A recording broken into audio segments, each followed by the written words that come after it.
제10화 조용한 연결고리. 어라, 저분 누구예요? YMCA 직원은 아닌 것 같은데.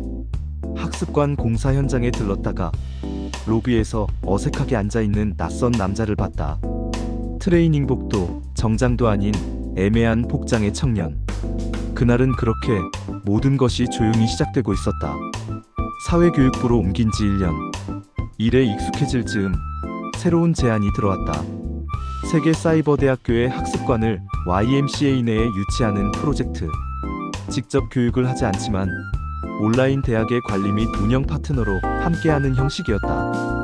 부장님은 이렇게 말했다. 이번 일 네가 맡아봐. 네가 기획부터 실행까지 책임지는 거야. 대학교 학습관이요?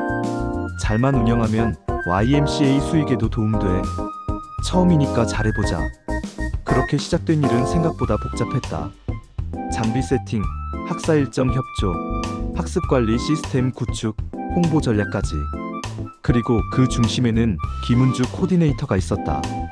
은주는 학교 측 실무 책임자로 조용하면서도 단호한 성격이었다. 내가 놓친 부분을 척척 짚어내고 문서나 계약에 빈틈이 없었다. 우린 매일 이메일을 주고받았고 하루에도 몇 번씩 통화를 했다. 일은 척척 진행됐지만 인간적인 접점은 거의 없었다. 그런데 어느 날 퇴근 무렵 YMCA 복도에서 낯익은 얼굴을 마주쳤다. 누구세요? 그냥 잠깐 들렀어요. 아버지가 이곳 관장님이셔서. 그렇구나. 그 청년은 관장님의 아들이었고 취업을 준비 중이라고 했다. 그리고 며칠 뒤 다시 은주가 우리 사무실에 들렀다. 이전보다 살짝 꾸민 듯한 복장이 눈에 띄었다. 말은 없었지만 그 미묘한 공기, 무심할 수 없는 기류가 느껴졌다. 학습관 개소식 날, 예상보다 무려 2배가 넘는 학생 등록자가 몰렸다. 사무실 전화는 불통에 가까웠고 우리는 교실을 추가로 확보하느라 YMCA 내 회의실까지 전환해야 했다. 모두가 입을 모았다. 이건 대박이야. 초유의 성공 사례래. 다른 지부들에서도 문의가 쏟아진대. 학교 측에서 직접 내려온 감사 공문, 관장님의 칭찬. 그리고 그날 저녁 관장님은 내게 농담처럼 말을 던지셨다. 근데 김 코디네이터 그 친구 말이야. 사람 참 단단하지 않아? 누가 데려가면 좋겠던데?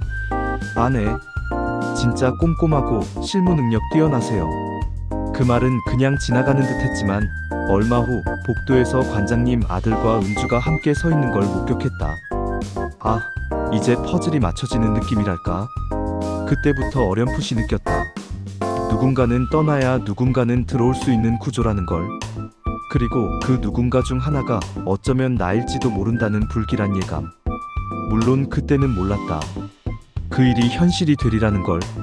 하지만 분명한 건 이 학습관 런칭 프로젝트는 내가 그림자, 복선 속에 들어선 첫 관문이었다는 것이다.